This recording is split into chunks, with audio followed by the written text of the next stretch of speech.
Chinese Exploration by Fernanda, Samuel, and Thomas.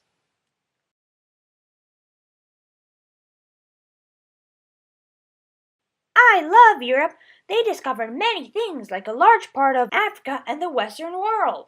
All because they invented the things that made these trips possible. That is not true. Who really made all these things were the Chinese. Really? Tell me how. Even though the Europeans were who discovered the Western world, who made all this possible were the Chinese people. Contrary to popular belief, who actually made the compass was the Chinese. The compass was originally a rock that was magnetic called lodestone. Since lodestone is magnetic, the Earth's magnetic force would influence it, making it point in the north direction. They placed lodestone upon a stone of the markings of the directions, such as north, west, east, and south, and it worked as a compass. Eventually, they discovered that if they rubbed the needle to the lodestone, the needle would become magnetic and would also point to the north. And this kind of compass is more accurate than lodestone. This helped traveling by sea because sailors didn't need to look at the stars or the sun to know the directions they were heading towards. We still use this kind of compass today. The Chinese also made sea travel safer by improving boat construction. They began to build ships with watertight compartments. Builders would divide the ships into sections and sealed each section with caulk.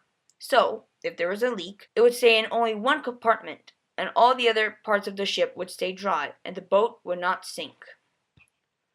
I didn't know that. Did you know that the Chinese also created the paddle wheel boat? They adapted the paddles that are used to row a boat and placed them in a series in a wheel.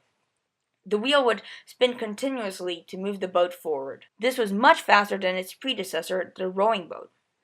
Chinese also invented the segmental arch bridge that was not only stronger but cheaper to build than ordinary bridges. It rested on arches that were half circles. This type of bridge is used all around the world. But the Europeans did invent the canal lock used in the famous Panama Canal. Wrong! The Chinese made them too. In the 10th century, people used canals so much for trade and transportation that there were parts of rivers that the water level was uneven, making it hard for boats to get on one side to the other. So, they created the canal lock, where they would lock both sides of the lock with a boat inside. There, they would add or remove water with pumps to the height of the water on the other side. Now, boats could get on the other side without problems. Wow! I didn't know the Chinese made so many things. I love China now.